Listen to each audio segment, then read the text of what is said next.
Life Audio. Dennis. Dennis Prager. Do you have a question you've always wanted to ask Dennis Prager? Well, now's your opportunity. For upcoming Ask Me Anything episodes of Timeless Wisdom with Dennis Prager, we're inviting you to leave Dennis a voicemail. He'll personally answer selected questions, and your question could be featured on a future episode. Whether it's about faith, morality, politics, history, relationships, happiness, or simply navigating life, Dennis would love to hear from you. Just call 877-243-7776 and leave your question. Oh, and be sure to include your first name and where you're calling from. That's 877-243-7776. While we can't feature every question, Dennis will listen to every voicemail. So call today. You may hear Dennis Prager answering your question on an upcoming episode of Timeless Wisdom with Dennis Prager. And thanks for listening and supporting Dennis Prager. On today's episode of Timeless Wisdom. Do you consider yourself personally an American before a Jew, or the other way around, or the same? My question is, I'm wondering, my husband looks at a lot of pornography, even though he knows that it makes me very unhappy, and I'm wondering what you think about that.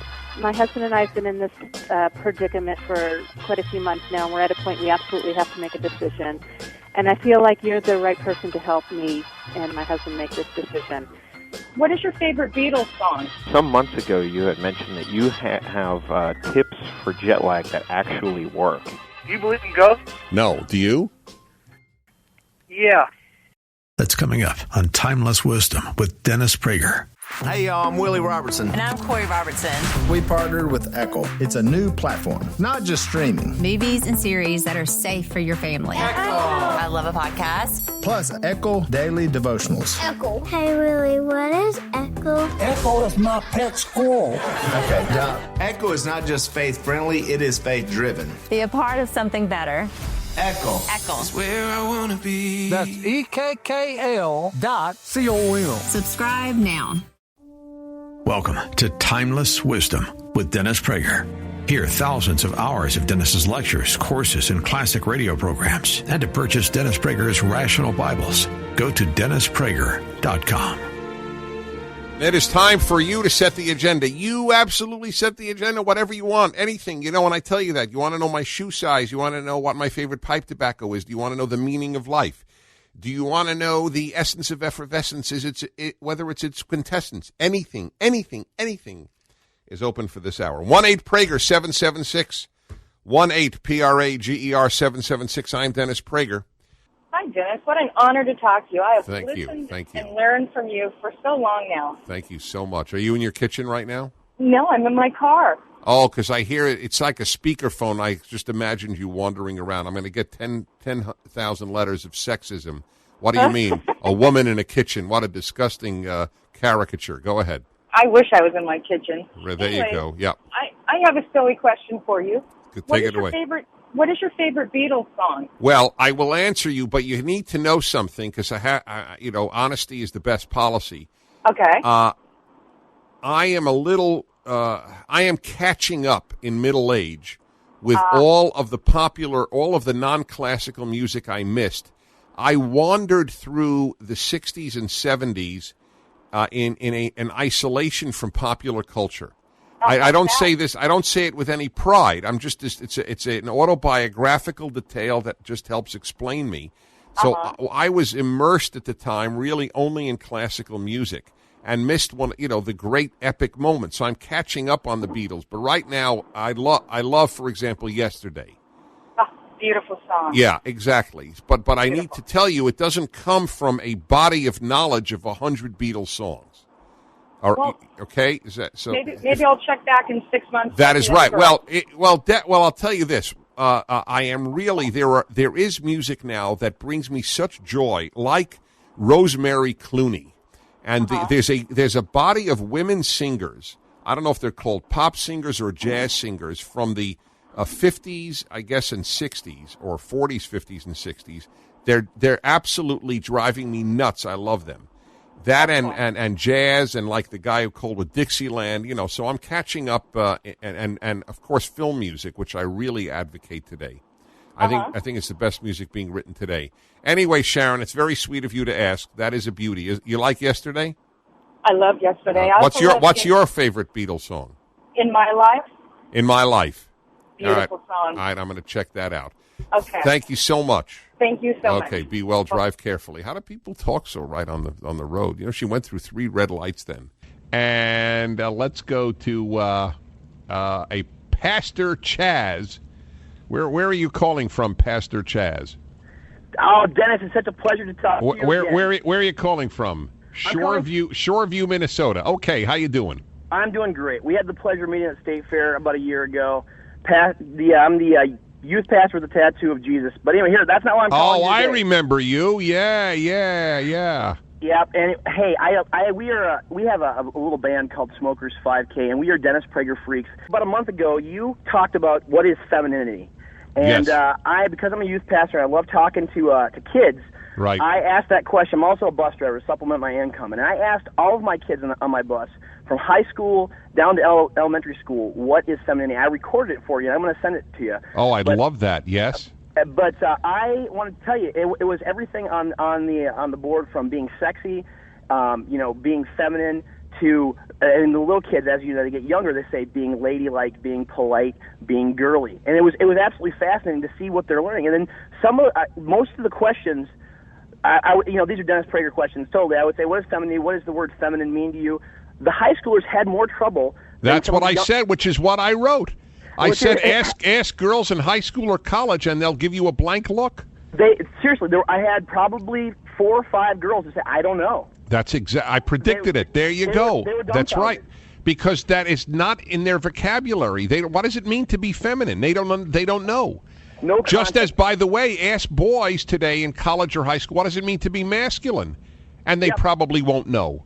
Because masculinity and femininity have been warred against. There's a war against those concepts. I also posed the question, your favorite, what's worse, cheating on a test or smoking? And I was really disappointed because I also have a private school, and on the high school, junior high, and most of the elementary, 100% of the kids, it was smoking as the greater evil. 100%.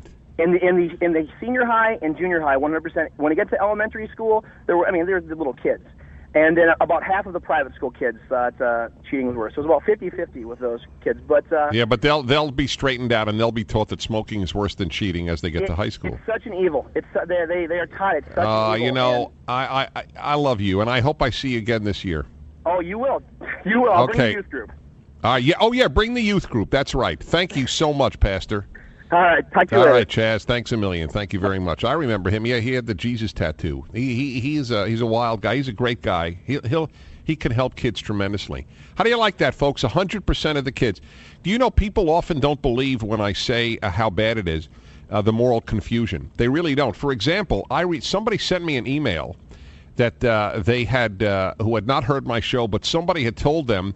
There's this guy, Dennis Prager, on the radio, and he says that 2/3 of American high school seniors would not vote to save a stranger if their dog and a stranger were drowning. And this person wrote to them, this Prager is a liar. That is absolutely absurd. He doesn't know what he's talking. He made the whole thing up.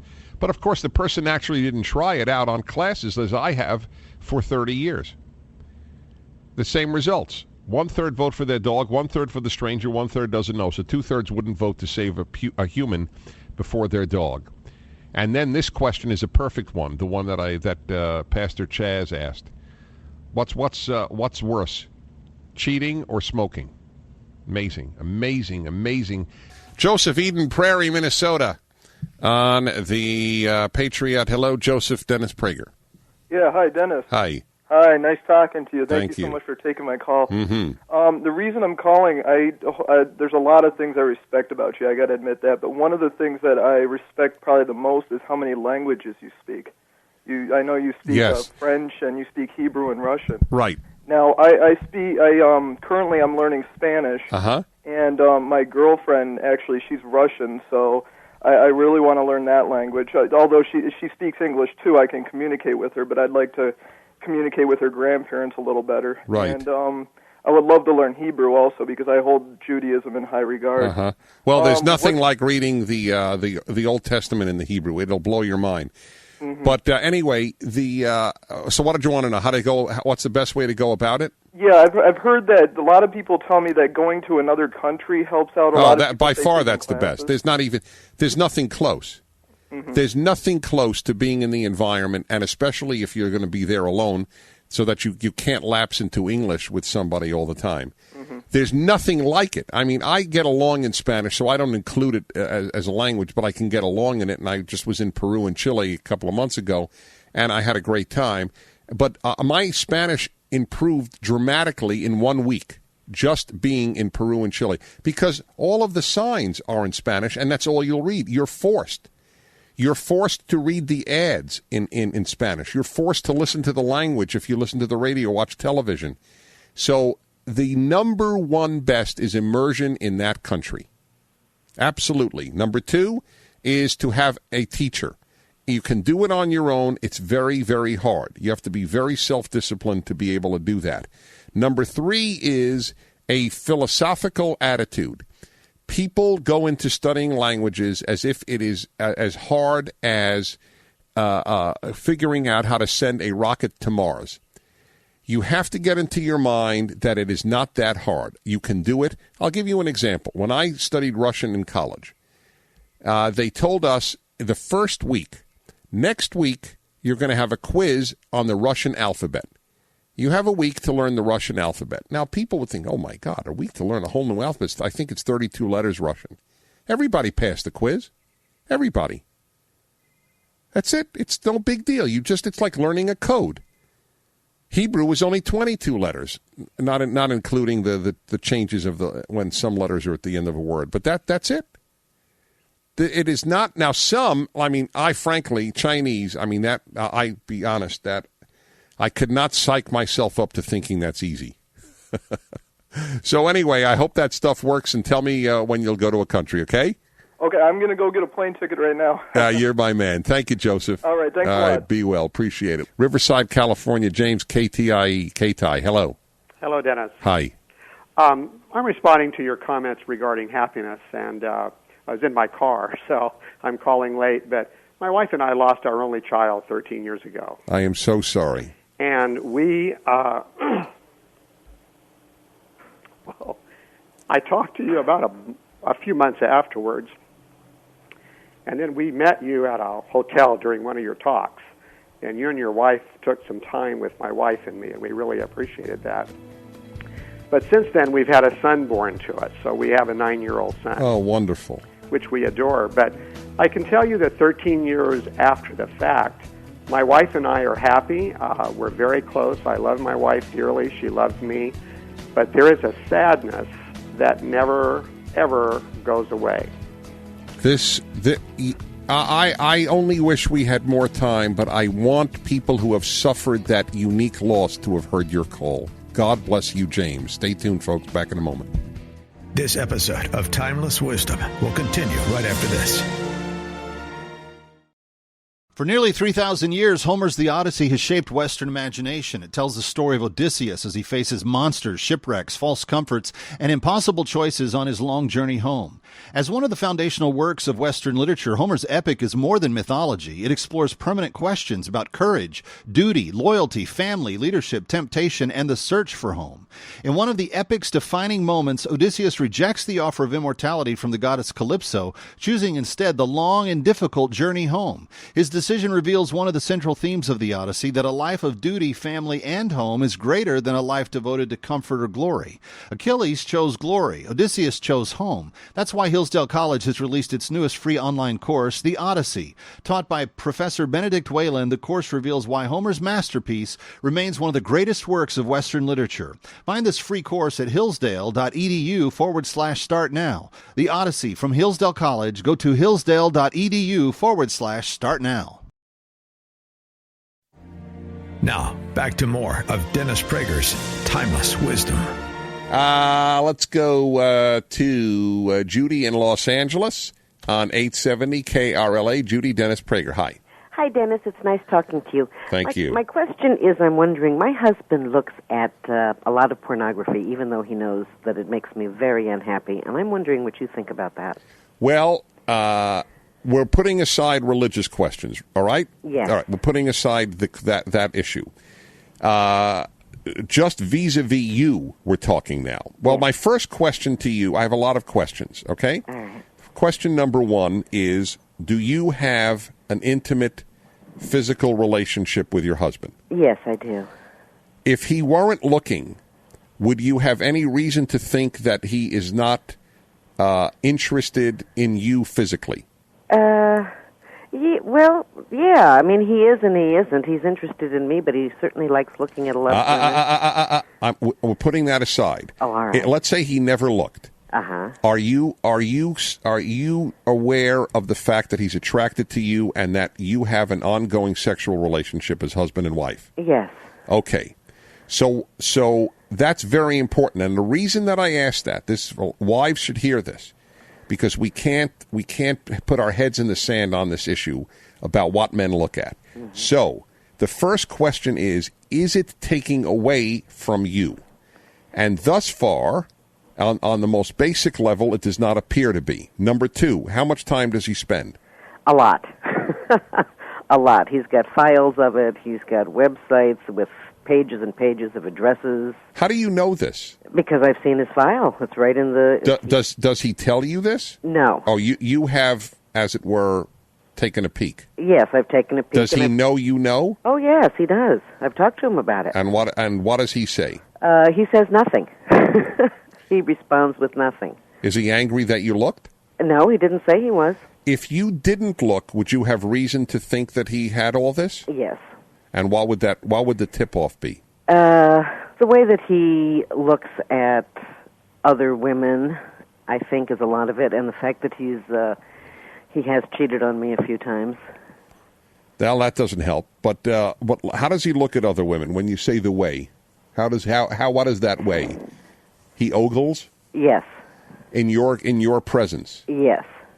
He does it subtly, but he does do it. Well, subtly is what matters. Yes. I mean, so you notice that he notices. Oh, yeah. But can you if you go to a restaurant, can you actually look him in the eye, or is his eye everywhere else?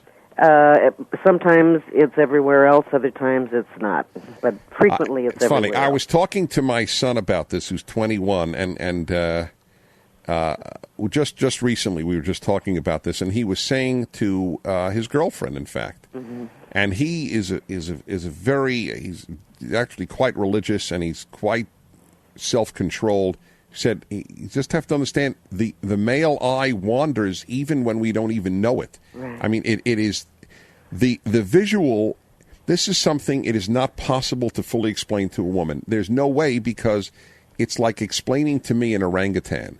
I can understand the fact, but I can't appreciate what's going on. The visual for the male is overwhelming. Mm-hmm. Yeah, is there any food you really love?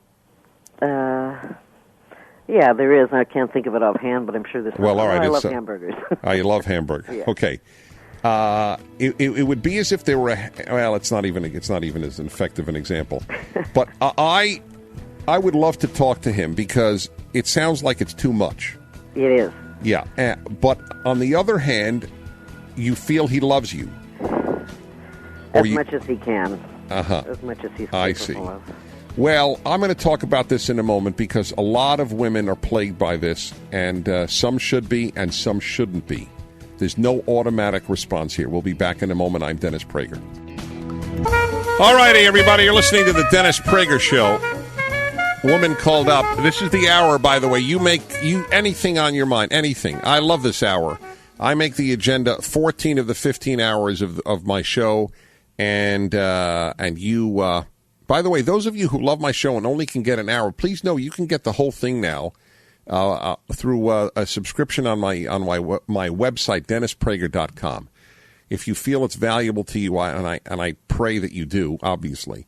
Now, here's a woman who calls up. Her husband looks at pornography he has files of it on the computer, and so on. Their physical relationship is a good one, she said, and that's very important, because he's not using it as a substitute. The point is that a lot of women panic, and I'm not defending. I'm not here to make judgments right now. I am here to help marriages.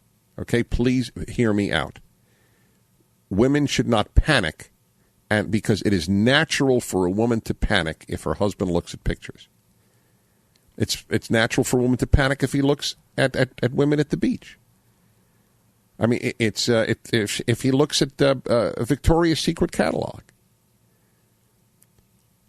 That is why you have to think what men are about and what male nature is. And if of all the lectures that I have given, I've had more thank yous on my lectures on male sexuality, which you can get through the website or through my office, 800-225-8584. I know it sounds like an ad, and I don't care. That's not how I make a living. And folks, girls need to hear this so that they'll know the effect of their clothing on men. Wives need to hear this so that they don't panic if they catch their husband looking at a magazine or a website. There is. You have to know the nature of the animal, and in this case, it really is an animal. And you can't panic. You can't go, oh, my God, my husband is sick. Do you know one of the reasons men don't open up fully to their wives is because they know that their wife is going to say he's a pervert if he opens up fully. Because in her eyes, given her sexual nature, he sounds like a pervert. But he probably isn't a pervert. So that is why I'm addressing this, because I don't want to see people have a gratuitous tension in their marriage. Now, I'm not saying that it shouldn't be addressed. I think they need to talk about it. I need to understand what is going on, and he needs to figure out why he's spending so much time doing it. But that is something that should not tear people apart. I mean, anything could tear people apart, obviously, at a given point. All right, I hope that helps your marriage. That's why I took that. It's a very difficult subject, obviously. This episode of Timeless Wisdom will continue right after this. Are you enjoying Timeless Wisdom? We'd love to hear from you. Call 877-243-7776 and leave a review, share your thoughts, or just even an encouraging word for Dennis. Your voicemail might just make it on the show. That's 877-243-7776. That's 877-243-7776.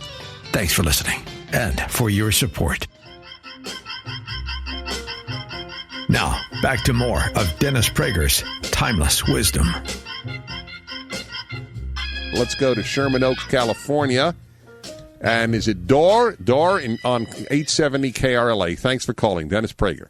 Hey, Dennis, how are you? I'm well, thanks. First of all, I just want to thank you for everything you do. I really think you help make this world a much better place. Oh, I hope so. Thank you very much. Thank you very much. My other question, I'm sure you read it already. I am Jewish myself as well. And another talk show host mentioned something, hinted to this the other day on the radio, but didn't quite answer it. So I wanted to ask you, do you consider yourself personally an American before a Jew, or the other way around, or the same? And that doesn't mean that, that doesn't take one away from the other, but just in terms of just how you view yourself. Right. Let me answer you, and that's why I took it. It's such an important question. Thank you, Dor. I was asked this question when I was interviewed in Hebrew by an Israeli group in Southern California. I had a blast that evening. I'll never forget. Anyway, they asked me this question. And I said, I'm going to tell you in Hebrew what I tell anybody, non-Jew, Jew, in English. I give the same answer to everybody, and obviously on the radio you have an audience of every background. I consider myself having two fathers, George Washington and Abraham, or Abraham and George Washington, depending on the chronological order you want to give. Number two, I get my values from both. My religion is Judaism, and I am an American. And they enhance each other magnificently. To me, it is very analogous to asking a Christian, are you a Christian first or an American first? And I think anybody who has a religious value system must put that above a secular nationality. I mean, it's just the way it is. God comes first. God, country, family, as it's often been stated in American history. The beauty about being an American is that it celebrates Judaism. It doesn't tolerate it. It celebrates it. The God of Israel is the God of the Christian in America. This is why this is the only country to ever call itself Judeo-Christian. There have been Christian countries, there are secular countries, and so on. This country's value system is Judeo-Christian. So this is, I even feel a member of two chosen peoples, the Jews and the Americans, and I believe that with all my heart. I know it drives some people nuts who think the idea of chosenness is just sick. And yet that is the American belief, and that is the Jewish belief. A lot of Jews don't have the one, and a lot of Americans don't have the other. That's part of the rift in this country. I'm glad you asked the question. I am unbelievably rich to be both. All righty, over to Deanna in Los Angeles on on KRLA 870. Deanna, Dennis Prager, hi. Hi, Dennis. How are you? I'm well, thank you. Thank you for taking my call. Thanks for calling. My husband and I have been in this predicament for quite a few months now, and we're at a point we absolutely have to make a decision. And I feel like you're the right person to help me and my husband make this decision. We are at a point where my daughter's ready to go to kindergarten. We've actually been accepted to a Jewish private school for her, as well as we have our public school locally that she could go to. I always said if money were no issue, I would want her to go to the Jewish private school. Well, money is a bit of an issue, especially when you consider from kindergarten through high school, and then I have a second child 2 years behind her.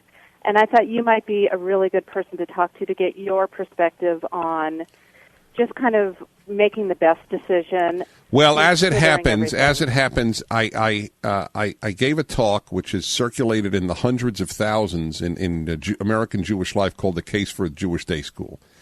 So you can get it from my office. I just want you to know that, and then you could sit with your husband and really hear me at length make the case. I think that religious schooling for kids, including Christian kids, is a very good thing because the public school, not all, of course, there are some great ones with great values, but in urban areas generally, I don't want my child to have a whole day of godless education. God is very important to me. It's the most important thing in the world. Mm-hmm. And I want my child to get it. Now, to be perfectly honest, God is not a big deal in a lot of Jewish day schools. So that I have to be honest. But at least he sneaks in when they study the Torah. This particular day school, it's a very big deal. Oh, well, then to me it's a no-brainer if you can at all afford it. I don't know an argument against it. The argument, there's a common argument that people give, which is, well, I don't want my child to only grow up with kids of only one religion. And I agree with that. I think that kids should meet kids of every faith. But my kid, being at a Jewish day school, his best friend is a black kid. I even wrote why my child's best friend is a black boy or a black, whatever it was. And it is up to parents to make sure their kids meet kids of all different backgrounds.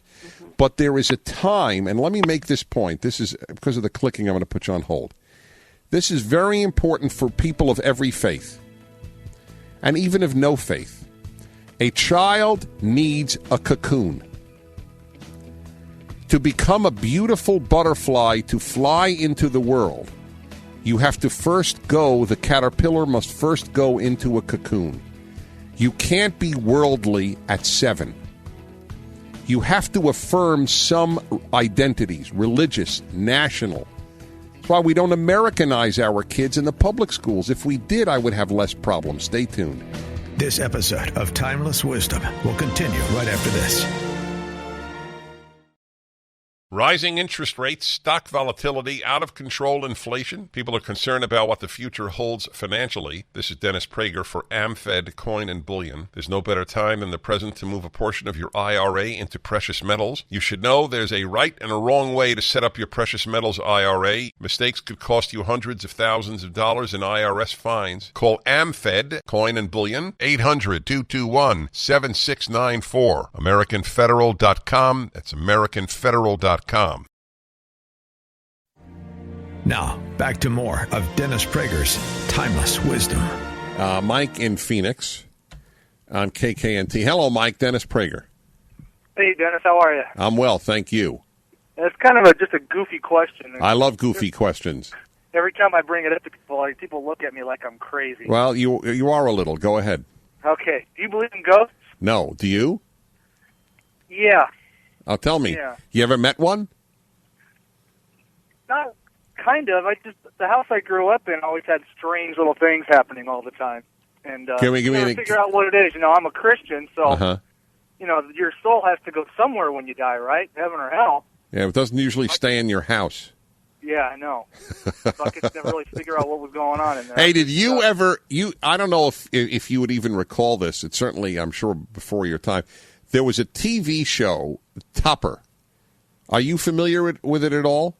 No, I'm not. All right, look, if you like ghosts, if you're interested in ghosts, this is one of the handful of great sitcoms that ever existed. I can't stand modern sitcoms as a general rule. There were a couple of right, and in fact, I don't watch TV basically. But this Tupper was a family of ghosts. Oh. You including the dog. Oh, that'd be great. Oh, you have to look it up because almost everything from television of the 50s is now available on tape or CD, like the Lone Ranger, the Rifleman. So you check that out. You'll get a big kick. All right? Okay, I'm going to take this call, even though I have a feeling that this caller has called in before. Go ahead, Tom in Glendora. Hello, Dennis. I know who it is. I know, the chemistry professor. Take it away. Hey, thank you. I was getting Dennis withdrawal symptoms there, Dennis. I've been so busy. I got you. To preface my comments, I got to thank you so much for clarifying the worldwide battle of good versus evil. People don't recognize it, and it's kind of spooky. On the anniversary of my dear father's death, April 19th, you mentioned the Ukrainian Holocaust, and he was very much... yeah, like who talks about that? Nobody. I know it, and it's a non-issue in history. I know it. I thank you so much, and it'll probably continue to be, but you're doing your part. Yes, thank you. And what I wanted to ask you is kind of a silly question, but maybe not. Usually when someone is cordial, amicable, friendly as you are, you get very comfortable calling them by their nickname. Yes, that's correct. And I noticed you I think years ago had your brother on. Yes. And I think his name is Kenny. His name is Kenneth, but I call him Kenny. And you were quite comfortable with that, and everyone called him Kenny. Nobody calls him Kenneth, right? Everybody calls him Kenny. And yet everyone on your show, myself included, and it's kind of out of context, we call you Dennis, not to be formal, but why does no one ever call you Denny, or do your friends or your... Excellent. I love it. God bless you, Tom. The answer is this. There were 3 people who have called me Denny, and they all met untimely death. It's total coincidence. The truth is, he called me Den. Nobody calls me Den. The only other nickname I ever had, it is very odd. I have never had a nickname except one, and that is the Pragues. And do you know what is funny? And I don't know why. I mean, if somebody wants to call me Denny, that's fine with me. I don't care. But even as a kid, it was Dennis. It was or Prager. Boys call each other by their last name. By the way, is that still true? Do boys still call each other by their last names? But we all did in elementary school, especially. But anyway, the only name I had was Pragues, and Dennis Miller. I've been on the Dennis Miller show about 3-4 times now. And it cracks me up. He calls me Pragues out of nowhere. Maybe because we both have the first name Dennis, so it's to distinguish. And I don't know. I have no idea, but it cracks me up every time he does it. So, Tom, that answers the question. Let's go to. Good. This is really. It's got to be one of my favorite hours. Raphael in Santa Monica, California on KRLA. Hello, Raphael. Dennis Prager. Hi, Dennis. Some months ago, you had mentioned that you have tips for jet lag that actually work, and I've been itching to know what that is ever since. All right. Let me tell you a few of them that work for me. I don't say they'll work for you. All right. Okay, because I travel so much, I have had to figure this out. First of all, when you arrive at your place, and if you arrive before the evening, do not take a long nap, because then you are simply staying on your old time. Okay. As tired as you are, try to make it till 7 o'clock at night. Maybe take an hour nap, although I don't know how much it'll help you, but nothing more than that. Because then if you take more, then you're sleeping on your old time zone. Number 2, get your brain on the new time zone as soon as possible by changing your watch on the plane. Don't think, what time is it, back in wherever you're coming from. You mentally have to reorient yourself. Number 3, it depends, of course, how long the flight. And if you're going, L.A. to Europe, which is common for me, that's an 11-hour trip, and that's the 9 or 10 time zones. So that's huge. But even if it's New York to Europe, you still have 6, and even if it's just across the U.S., you still have 3. So if I will go from L.A. to New York, it is probably best for me to get the earliest flight to force me to get up early and be tired by New York time midnight, because that's only 9 p.m. my time. Also, they say don't drink on the plane. Alcohol is not good, apparently, for jet lag. Since I'm not a drinker, it doesn't affect me, but I want you to know that. But prepare in advance your sleep habits is what I have found, and force yourself to go to bed on the new time. I hope that helps a little bit. I love that you asked. We'll be back in a moment, the Dennis Prager Show. This episode of Timeless Wisdom will continue right after this. Rising interest rates, stock volatility, out-of-control inflation. People are concerned about what the future holds financially. This is Dennis Prager for AmFed Coin and Bullion. There's no better time than the present to move a portion of your IRA into precious metals. You should know there's a right and a wrong way to set up your precious metals IRA. Mistakes could cost you hundreds of thousands of dollars in IRS fines. Call AmFed Coin and Bullion, 800-221-7694. AmericanFederal.com. That's AmericanFederal.com. Now, back to more of Dennis Prager's Timeless Wisdom. Hello, Todd. Dennis Prager. Dennis, your show rocks. I just want you to know that. It does rock. It does. That's it, Alan. That's what we have to use as a promo. Your show rocks. Go ahead. I want to know what you do during commercial breaks. You really want to know? Particularly when you have a guest. I mean, is the poor guest on hold the whole time while you're talking? Yes. Oh, that's your very intelligent question. And I will tell you, actually, what I do. I purposely do not talk to guests. They live in a limbo of silence for 3 minutes or whatever it is. And the reason is I don't want them to lose their passion by speaking to me during the break. Gotcha. It is a very deliberate choice that I've made, because there are many of them that I would love to, just chat with or so on, or schmooze with, but I don't. Because I don't talk to them before it, and I don't talk to them during it, and it is for that reason, because they'll say things to me, and then they won't have the same passion to say it again, or because they said it to me off the air, they think they said it on the air. So I want every aspect of the interchange between us to be on the air. Now, what about when you don't? So that's what I do with the guests. Now, you want to know what I do during commercial breaks? Otherwise? Yes. Okay. You really want to know? Yes, I do. All right. One of the things I do is make ridiculous noises to annoy Sean. All right? This is a fact. Should I give you an example? Yeah, let's hear it. And he basically can do nothing. He just has to sit there and take it. And he's, it's almost Christ-like, the persecution that he something experiences with me. Then I also, let's see, I will in fact, if I'm recording a commercial, I might do that. During that time, I might take some puffs on my cigar or pipe, depending which I'm smoking. I will get a drink of water. I will maybe play a little spider solitaire.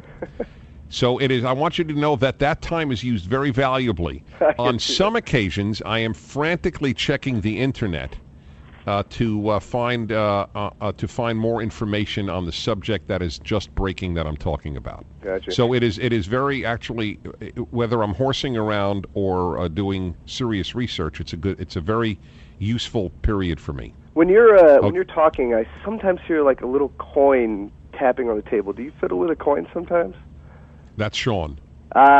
Okay. I never fiddle with a coin. I have never fiddled with a coin, and I will never fiddle with a coin. Because I subscribe to your show online, and the quality of the sound that I download is far superior to the AM live stuff. Well, AM compresses. There's nothing you are getting by subscribing to the show a direct feed.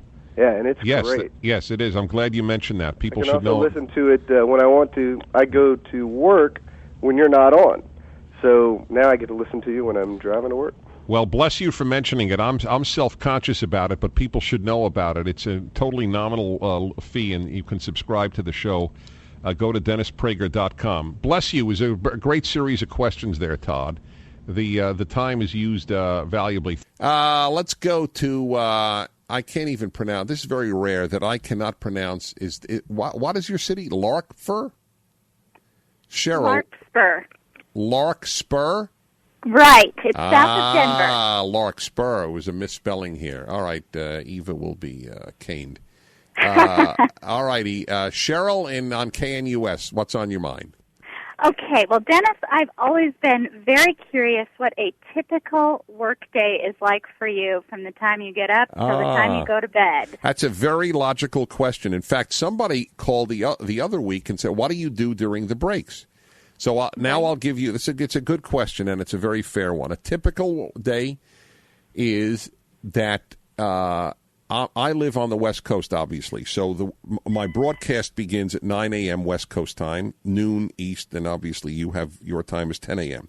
Right. In Mountain Standard. Okay, or Mountain Daylight, whatever, but it's Mountain. So I get up, and that will vary depending on how much I read the night before. I try to do almost all my preparation for the show the night before. I don't want to have to get up and think, oh, my God, gee, what happened? What am I going to talk about? It's not a good way to get up. You want to get up and fairly confident. But I will tell you this. I often am not certain what I will talk about until the music starts. Because after 22 years, a lot of this is my gut instinct. What is the best choice for this hour or for this moment? It's a gut instinct. It's a sixth sense. I cannot explain it to you. And now, most of the time, I know right before. But I will review with Alan during hour one. Gee, which will it be on hour two? What'll it be on hour three? Because it's not that we don't have anything, it's that we have too much, and then I have to decide. Right. Anyway, so that's the show, and then it's very intense, obviously, although my task is to make it sound so utterly easy. Well, that's right. That's my task. If you imagine if you heard a singer and and the singer communicated how difficult the piece was, you wouldn't be enjoying the piece. True. So it is my task to make this sound as effortless as possible. Right? And you do. Oh, good. That's my task. That is, you're not supposed to think he's working. You're supposed to think. And the truth is, I love it. But it doesn't mean it isn't a chess game. That there isn't constant thinking. But of course, anyway. So the show is over noon, my time. Then if I have ads to record, then I will do that. And then I am a free man. I have to be free then. Mm-hmm. I will make business calls that I have to make, but basically I then want to put my brain in a refrigerator. Do you understand? I do. It's like a guy playing, 4 quarters of basketball isn't then going to shoot hoops. That's the last thing, he wants to shower and have a nice night out or whatever, or go to bed. So I basically have the afternoon off. That is my time of rest and relaxation and hobbies and sometimes family. Then family time comes in late afternoon. Mm-hmm. And then basically I work again at night till about 1:30. Wow. And the beauty is, I'm a night person. That's just the way I was made. And this is not true for Friday night, Saturday night necessarily, but it is true for the nights before the shows. And the one blessing of being on the West Coast is that I get the East Coast newspapers before I go to bed. Right. That's one of the reasons I could be prepared before I go to bed. Now, of course, Alan is also working at that time, and he knows exactly what I care about in life, and he provides me in phenomenally great topics as well as anything that I find. It's also for my time for me to write my column, any book that I'm working on, and so on. But so it basically goes show, free time, family time, work time, bedtime. Well, that's very fascinating. Thank you for sharing. Thank you. It's very sweet of you to ask. I don't, it's probably more interesting to anybody listening than to me. It's so that's the nature of my day. I would only imagine it is more interesting to you. Tomorrow on Timeless Wisdom with Dennis Prager. Every week at this hour, I talk about some great issue of life. And today it's faith and doubt. And the reason for it, though it never needs a reason, it is an eternal subject, just as all of my ultimate issues are. The reason for it is the revelations about Mother Teresa that came out, and I read to you, or I spoke about it last week. There was a huge essay in Time. I don't know if it was in the published edition or on the Internet, but I read it off the Internet. And it was the revelations that her diaries and her letters to father confessors from the 1940s on, for 50 years, were of a woman experiencing terrible darkness vis-a-vis her faith. That was her word, darkness. And I have to say to you, I always think I can't be surprised by some news item that I'm pretty much at this point, if not jaded, certainly inured to just about anything happening. I was surprised. I'm a Christian, but I doubt all the time, and I used to have a hard time with this. One of the things that really helped me to understand that this is somewhat necessary is the book Brothers Karamazov by Dostoevsky. Yep. There's a great quote in it where a lady comes to this wise father, Zosima, and she says, "I've lost my faith. What can I do to get my faith back?" And he looks at her and he says, "Love other people." He says you have to love other people before you have faith. Join us tomorrow to hear more on Timeless Wisdom with Dennis Prager. Visit DennisPrager.com for thousands of hours of Dennis's lectures, courses, and classic radio programs, and to purchase Dennis Prager's Rational Bibles. We want to take just a second to thank the team at Life Audio for their partnership with us on the podcast. Go to lifeaudio.com to find dozens of other faith-centered podcasts in their network, including shows about prayer, Bible study, parenting, and more. Precious metals dealers come and go. This is Nick Grovich, president of AmFed Coin and Bullion. We've stood the test of time since 1983. With the flurry of coin and bullion dealers coming and going, how do you know who to trust and what to buy? At AmFed Coin and Bullion, we value educated consumers. We want to alert you to good bullion buys in the market and help you steer clear of the tricks and bad deals. Call AmFed Coin and Bullion for a free coin performance review. 800-221-7694 or AmericanFederal.com.